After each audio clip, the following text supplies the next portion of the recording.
Stevens is number 7 on our Season 1 leaderboard, and he is someone that's looking to go to the Players' Championship. He's off to a great start so far this year, and he's well on his way to maybe another top 8 here in Atlanta. And Brad, 5-1, rebounding well from his round 1 loss, which we captured on camera. And he said he's cursed on the SCG Tour. I'm not sure what that means. He's former Players' Champion, so... He's done fine for himself. What is he talking about? Yeah, I don't understand what that meant, but he says there's an SCG Tour curse for him. Double-digit open top 8s, I'm sure. Yeah. Former Invitational Champion. He's made how much money playing in these tournaments? I don't know. I don't, yeah. Cursed, huh? Cursed? Yeah. It's an interesting word to use there, yeah, Mr. fails the words mean thing test. Brad, and he's starting off with a turn 2, Jace. What are you even complaining about? Dragon Lord Ojitai already in hand, you know? We'll just see how this shakes out. Stevens, with an Evolving Wilds, had found a forest. Now he'll play a polluted Delta. We'll head Nelson's way. Silk Wrap, another nice tool here for Nelson in the matchup. Removal of that Exiles is at a premium here. You break up the graveyard synergy, Rally becomes a lot less threatening. A Flooded Strand going to search up a basic island. Stevens is going to take a moment to sacrifice his polluted Delta. And now Jace will go active. So Nelson will draw and discard. It looks like he may have picked up a copy of Scatter to the Winds. Oh, a counterspell on Curve? The curse continues. Dragon Lord Salumgar, the discard. Come on! It's not easy being Brad. So frustrating. Just going to almost assuredly counter your Catacomb Sifter or whatever. Yeah. And Catacomb Sifter was the draw for Todd. There's a Reflector Mage. Will that one resolve? You know, Brad's counterspells are a very precious resource here. It looks like he is going to go countering it. I thought he might just let it go.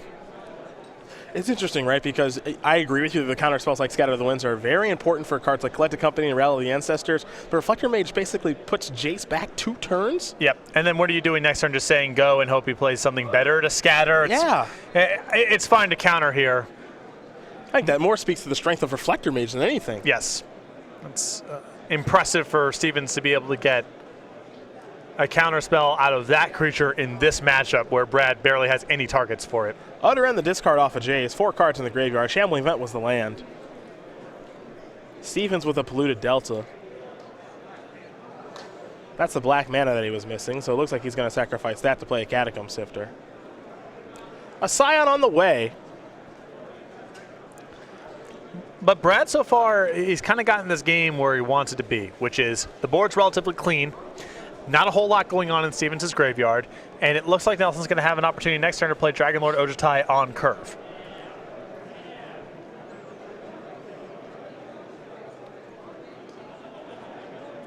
Well, let's see Nelson untap. Again, 4 cards in the graveyard for Jace, so just one more activation away from transforming. Silk Wrap in hand here for Nelson. You mentioned Dragon Lord Ojitai, that's over there as well. It's land number 5 there for Nelson in Flooded Strand. He'll sacrifice that. 2 basics on the battlefield, so battle lands are good to go. And there's a Sunken Hollow. You mentioned this deck, generally a blue-black deck with a small splash of white. Yeah, and it informs some of the sideboard cards. A lot less in the terms of double white sideboard cards typically in this deck, but the mana's mostly fine. Dragon Lord Ojitai here for Nelson as we head back Stevens' way. Now this is a difficult threat to answer.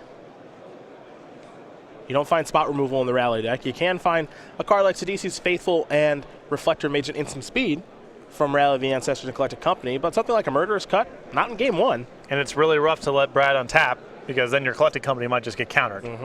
But if you're doing it main phase, you're losing out on a lot of potential interaction like Sidisi's Faithful and Reflector Mage to get the Dragon Lord Ojitai off the table inside of combat. Well, Stevens with no play.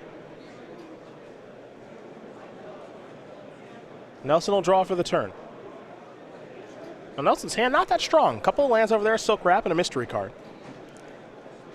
He did not activate Jace just yet either. Sitting patient there with the powerful Planeswalker. Now he'll go ahead and activate it. And it's time for him to draw and discard. Looks like he'll discard an island.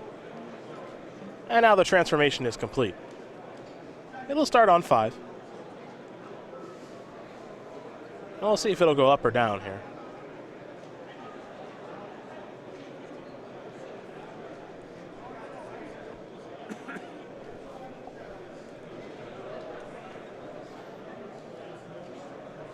And even if Nelson is concerned about Collected Company, if he doesn't have the ability to counter it, there's no saying that the Collected Company even yields a bounce effect for Dragon Lord Ojutai. If he can't answer the Collected Company anyway, if he doesn't have a counter spell, it's kind of hard for me to turn down an attack with Dragon Lord Ojutai, because Stevens is just going to Collected Company at the end of your turn anyway. And the upshot of finding a counter spell here is so high that I would roll the dice. Well, there's Collected Company. You know, clearly if Steven slips over Reflector Mage, doesn't look good. It's a beating. But I think there's a good chance that Steven just misses, and you're so much better served getting your attack in. Well, he did miss. Yeah, that's it. Brad paid off big time now for making that attack. Zilliport Cutthroat, Catacomb Sifter, which brings an Eldrazi Scion along with it. So it'll be a hit there from the Dragon Lord Ojutai, and now Nelson will get to take a look at the top 3 cards, take one with him. And if Nelson did not attack this turn, what Stevens rallied into makes it look so bad, because now there's a lot of scrying in play. He can start draining Brad out a little bit. It was a high-risk attack, and Nelson got paid off.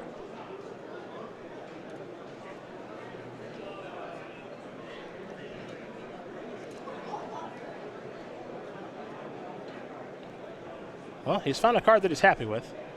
That's a Prairie Stream. That's his land for the turn. And now, it's a Silk Wrap. Cutthroat, Bite the Dust. Interesting choice here. And I think Brad's approach for the matchup here is, I'm going to keep you off of getting any sort of synergies going as much as possible and have you try to win with just your leftover knuckleheads.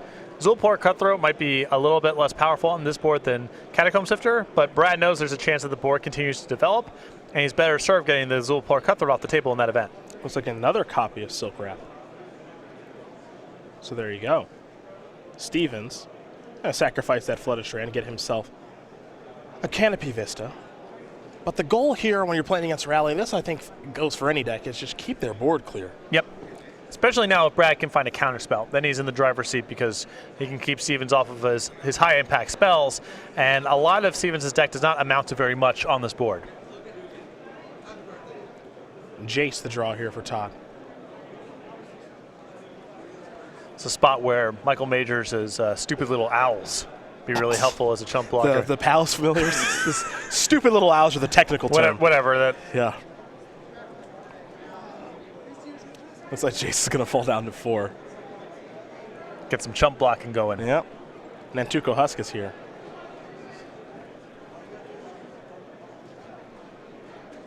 Now there is Jace. So starting to build a board is Todd Stevens. But it's all on the ground. And right now he needs to answer the air.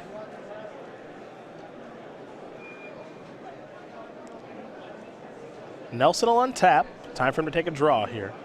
Going back to last turn, I think Nelson also might have gotten rid of Zulport Cutthroat because he feels like I can hold off Stevens for a while, but not for forever.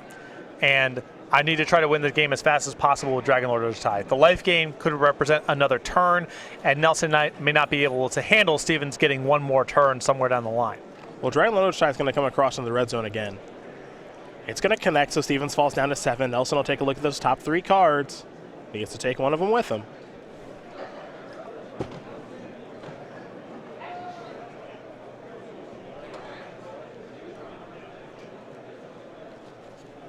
Tough decision here for Nelson, taking a little bit of time.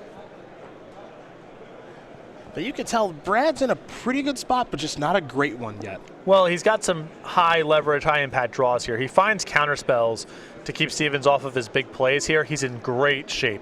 If he fails to do that, Stevens is at least drawing very big.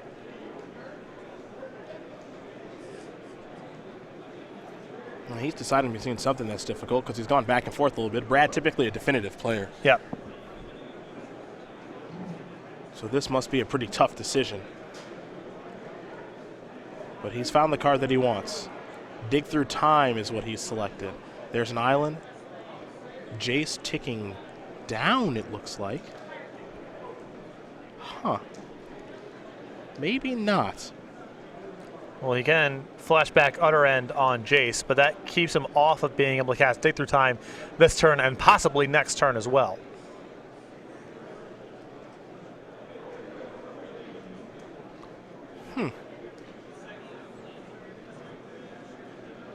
Interesting turn here for Nelson.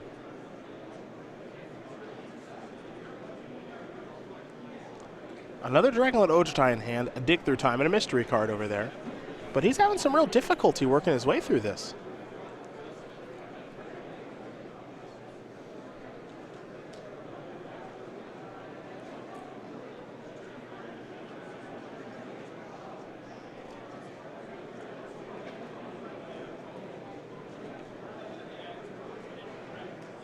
Now it might be Dig Through Time. Dig Through Time. Yep, all right. I wonder what he's on the hunt for.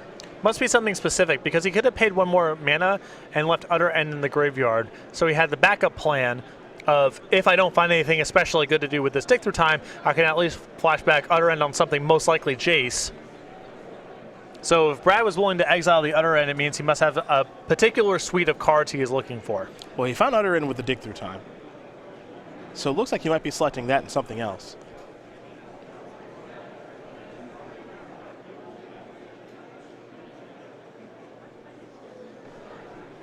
There's also a copy of Foul Tongue Invocation over there. I think he might be taking Foul Tongue. That's a little surprising. Well, Brad might just feel like the game could be just become a damage race at some point. I just need a little bit more life. Just might need 4 life, yeah. All right, Jason going to tick up. Going to go after Nantuko Husk. And now we head over to Todd Stevens. Elvish Visionary of the draw. The Foul Tongue can also come up if Stevens gets put into a spot where he has to shove on a Nantuko Husk down to his last creature. But I think it's more that gain 4 is more attractive to Brad here than a random removal spell. Stevens' hand right now. Elvish Visionary, Nantuko Husk, Rally the Ancestors. First things first is a Jace activation. That'll resolve Elvish Visionary the draw. Time for Stevens to discard, which will transform Jace.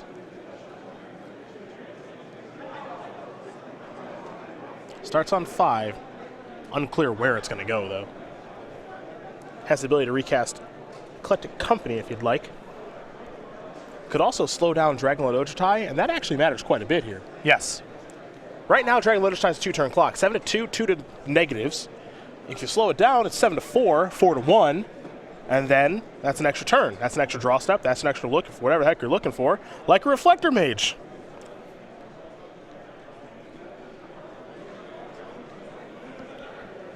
And that's what the Elvish Visionary found. Surprising. I would have expected Reflector Mage to be underperforming in this kind of matchup. Brad's got very few creatures. Nope. No. It was good enough to scatter the winds when it was targeting the Jace on turn 3. And now, if it resolves, Brad's behind a lot of turns.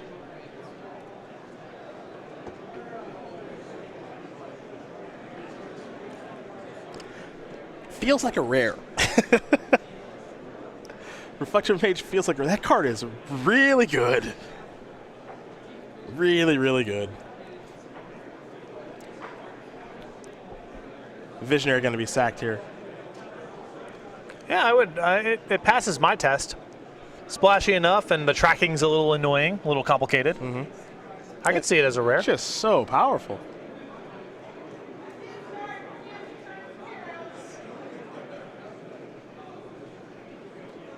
Looks like Jace down. The thing is, Stevens has to be willing to pull the trigger on the Reflector Mage.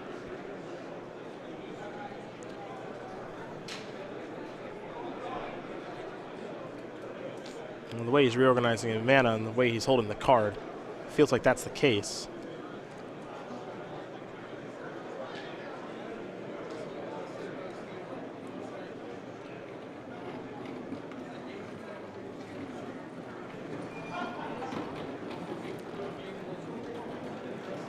Well, the other interesting route that he has here, he does have the option of plussing the Jace on Dragonlord Ojutai and casting Collected Company.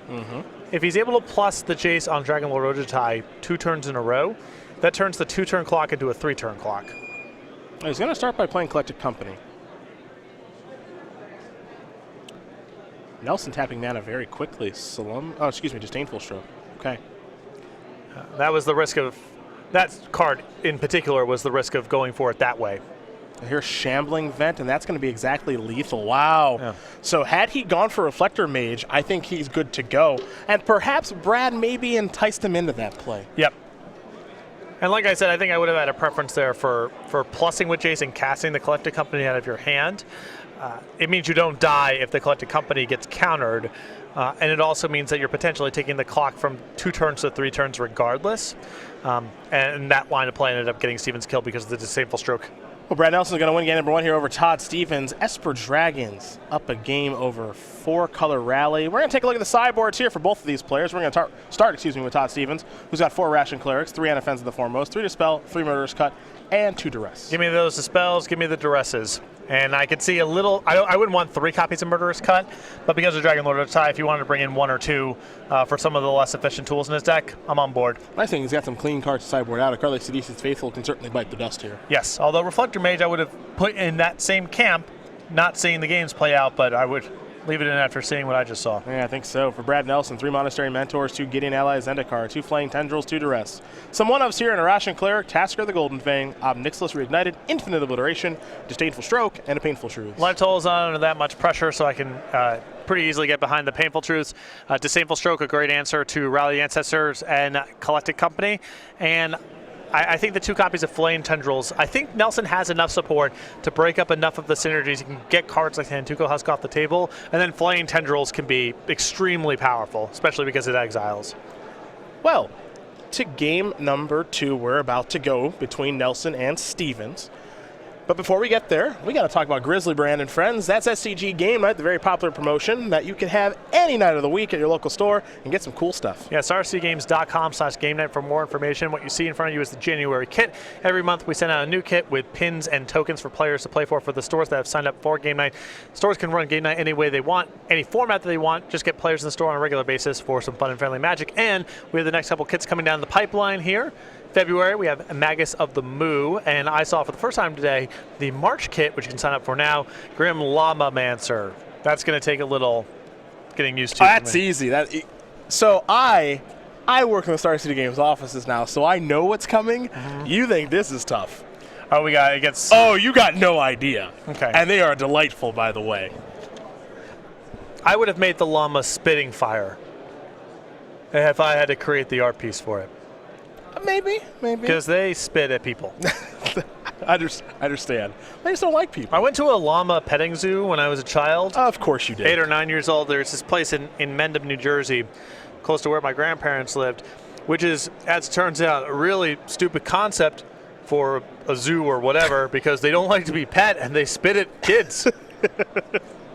They probably weren't in business very long, I don't think. It's like me and my 18 cousins or whatever on my dad's side of the family all going over and just... Some of the llamas ran away. Some of them made some weird llama noises. Most of them just spit. Well, these players take a look at their opening hand. We'll learn a little bit more about Todd Stevens as they get ready for game number 2. He's 29 years old from Denton, Texas, right outside of the Dallas area. 3 open top 8s, but he's new to the SCG Tour, so you're not going to find a lot of other accomplishments, but what we have seen from him has been very impressive as he's a high school math teacher, played Division I college tennis at Robert Morris University, who accepts esports scholarships, by the way, and refuses to wear a hoodie or... Whoa. Pull this slide down. That's the last we see of... Pull that down. Todd Stevens, you're a ghost. No hoodies or sweatpants. How do you live? I mean, I understand that he wears ties. Yeah, he's well dressed all the time. Yes, but no hoodies or sweatpants. And that's not a hoodie, that's a coat. This is nonsensical. This leads me to believe he's never worn sweatpants before. I doubt it's because he doesn't know they exist. I think it's... Does he know how comfortable they are? And that if I didn't have to wear anything but sweatpants, my life would be great? Some people feel comfortable feeling a certain way, and some people feel comfortable looking a certain way. It's 2 different things. All right, voice of reason. He's not harming anyone, so whatever. It's just, you're still a ghost, I'm not going to bring up that slide again. Just cut to the other match. Never to be seen again. A Jace here for both players. Can we update the graphic here for a line of strike through Todd Stevens' name? I'll talk to the graphics team. Or just redacted all over the place like black lines. Todd will get the first go of it with Jace. That feels like a very particular shot at us. That's what that feels like to me. The sweatpants? That maybe this is some of my insecurities shining through, but that feels like a planned shot. Last week, I went to Dick's Sporting Goods in Roanoke, as Todd's going to activate Jace. He'll draw on discard. I spent 45 minutes to buy 2 pairs of sweatpants. I tried on 9 pairs to just see how they fit. And I tried on many different colors.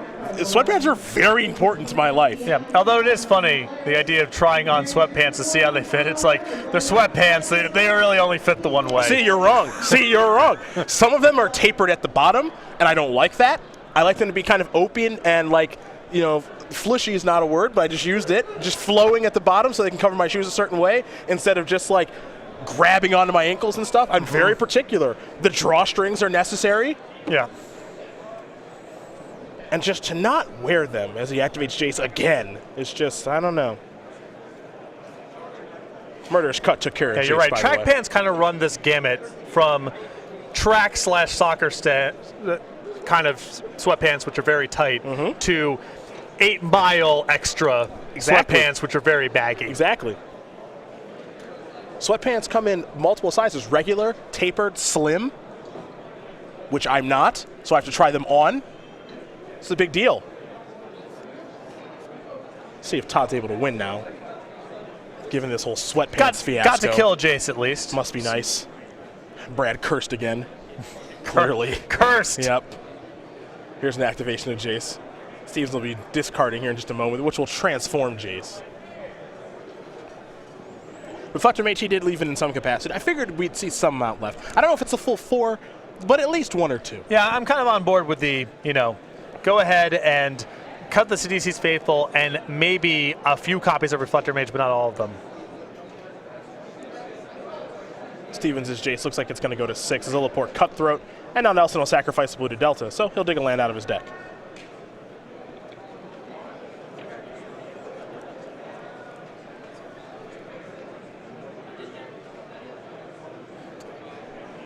Let's go to Brad.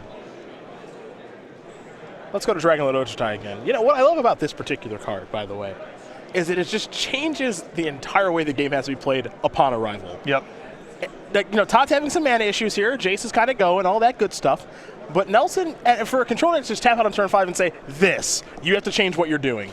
I ran some very, very low EV and hopeless bluffs against this card at the Grand Prix because there was no other option. Just once they start hitting, yeah. Get in there, hope they don't block. I definitely have become immense. I would not block. Right. I would not. All right, my creature's dead. I attacked with just Zurgo, and then my opponent blocked, and I played Zurgo post-combat and passed. Trying to get to it on him. Dragonlord Ochitai is coming across in the red zone right now. You saw Stevens' 4th land. It's an Evolving Wilds. Did not enter the battlefield untapped, unfortunately for him. So he's got to search up a land so he can finally play Cut Company next turn, and that assumes it'll even resolve. One thing to note as well is that Nelson let his turn off with a Monastery Mentor, which leads me to believe that he's got a counterspell that he gets to play as well now. Most likely. He wants to play that before combat, so in case Stevens has some removal spell for Dragonlord Ochitai, he can line up his counterspell, get a Prowess trigger, get a token for his trouble. And I really like Nelson's approach to this matchup. It seems to me that the philosophy is, I can't hold on to the game forever, but I can get on top of you in the middle turns and counter enough stuff to prevent you from being able to win the game in time. Got to be aggressive. Got to.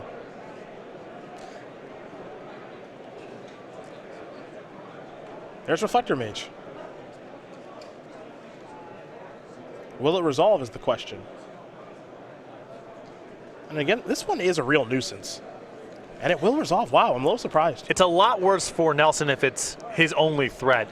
With a Monastery Mentor in play, assuming that Nelson's hand is flush with removal, counterspells, card drawing, whatever, he can let this stuff go and really just lean on Monastery Mentor to do most of the heavy lifting. And the card, it was not Salumgar's Scorn, it was Disdainful Stroke.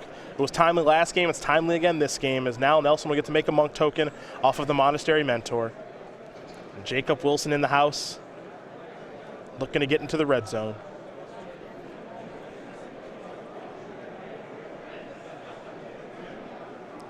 For Nelson, he can't play Dragonlord Ochitai. Thanks a lot, Reflector Mage. He can play a Prairie Stream, though, so that's where his turn will start. And now he might be digging through time, perhaps. How about a Jace instead? And I'll just pass the turn back. So over to Stevens we go. Stevens will draw a Jace of his own.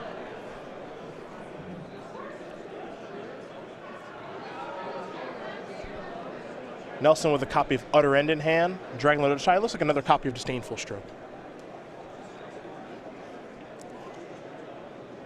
Stevens going to tick Jace up, going to slow down the Monastery Mentor.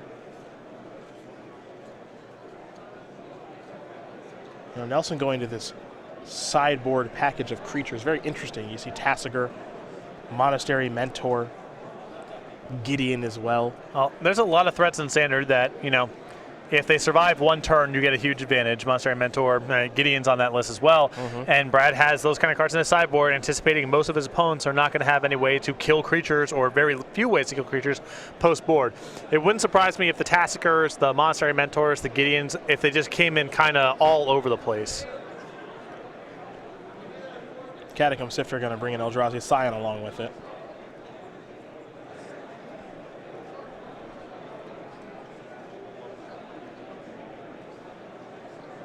It looks like perhaps an Utter End is on the way from Nelson. And it is. Zillipore Cutthroat will be exiled, and a Monk token on the way. And you can see again, Brad putting a premium on getting the combo pieces exiled or dead, and leaving the ineffectual creatures in play. He's not really worried about stats, he's worried about text boxes. An activation of Jace, draw, discard. Polluted Delta down, transformation complete. It'll start on 5, we'll see where it goes from here. One thing that Nelson can do this turn is play a land and play Dragonlord Ototai. And with that, protect it with Disdainful Stroke. So there is Dragonlord Ototai.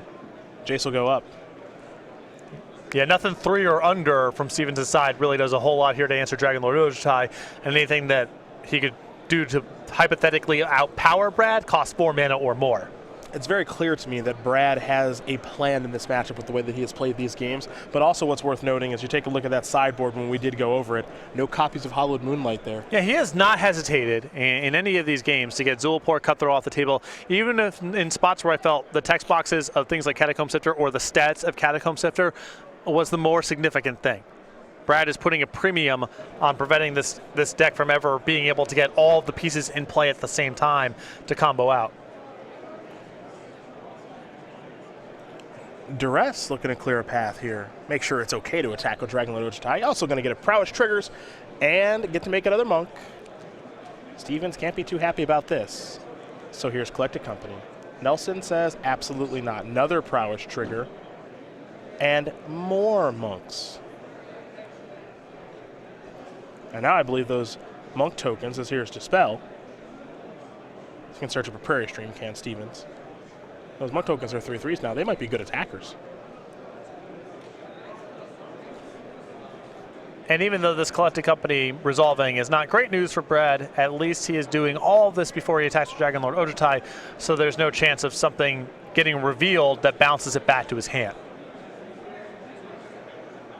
Stevens will take a look at the top 6 cards, see if he can find 2 creatures. Keep in mind this Duress is still on the stack for Nelson. This is all in response to the Duress. Stevens with Reflector Mage. But not a huge concern here for Brad. And looks like Nantuko Husk. Brad wants to make sure he knows exactly what Reflector Mage does do. I think it's worth noting, because this is one of the things I checked when I read this card, is you can only target your opponent's creature. Now, I'm not entirely sold you'd ever want to target your own, because then it'd be on a delay, but there are times when you'd want to bounce your own creature. Sure, there's a pacifism on it of some sort. Yeah. But can't do that. Rally the Ancestor is going to be taken by the Duress. Stevens just left with a Jace here. However, Rally the Ancestors in the graveyard, Jace can recast it. So. It's not necessarily an issue of, you know, is this powerful, but if this is going on, are we happy? The same reason that non-land gets put on the boomerang effects they make for 2 mana. Is boomeranging a land too powerful, you know, for standard level play? I don't know, probably is, but we don't want it to be happening, so why let it? It's not good gameplay. Oh, good. Someone bounced to land. I'm sure something really fun's happening right now. Well, for you Blue-Red Magnivore fans out there, I'm with you. Patrick's wrong. I know where that land, baby. Yeah. What does this deck do? Prevents your opponent from ever putting a second land into play. It's a beautiful deck. And sometimes we're nice. We let them work up to land 2, 3, and 4. It's a wildfire. To wildfire them all away, yeah. See, we're very nice. Here comes Dragon Lord Ojutai along with a couple of Monk tokens, giving all those prowess triggers.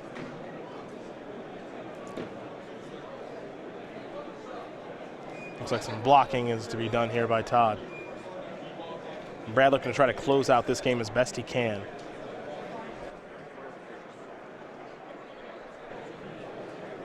We'll find out if Nelson is maybe attacking towards Jace, for example. I think there might be some interest in that. Rally and collect a company in the graveyard. Yeah. Probably some interest. Looks like monks are going to Jace, Ojutai to the face. Although Brad, keep in mind, still has the mana left over in a Jace activation here, so we can flash back the other end and get the Jace off the table. Notable. So I think is likely to be the play in the event that Stevens blocks in such a fashion to keep the Jace alive.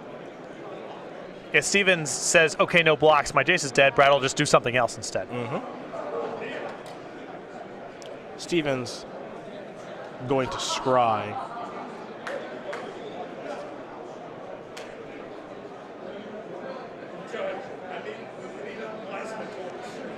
I think he may have just targeted Jace. He may have targeted Utter End already and then went to combat. Okay. Looks a little bit strange. So I was like, did he miss his Dragon Lord Ojutai scry? Just want to make sure the game state's all clear. And now he gets to look. There we go. Missing a Dragon Lord Ojutai hit does not seem like the Brad Nelson that I know. No, me either. That's why I was a little bit confused there, but he did hit it. You saw Stevens scry a little bit because of Catacomb Sifter. And again, Todd Stevens' board has been decimated. And down to just Jace in hand. Stevens falls down to 7 from that hit. Here's Jace. Nelson knew about that one.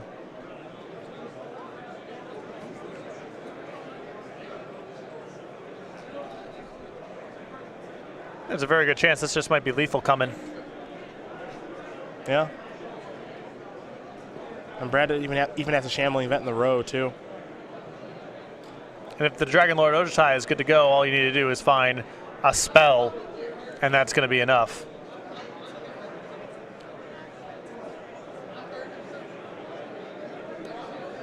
Nelson going to start by sacrificing a Bloodstained Mire. Going to fall down to 17. We'll see what land he wants to go grab. This assumes that if you think that Stevens is on nothing, but if you deduce that, then you kill any one creature, fire up the shambling vent, and that should be good. Oh, I love putting my opponent on nothing. Why would they ever have something? Right. Fire up the vent.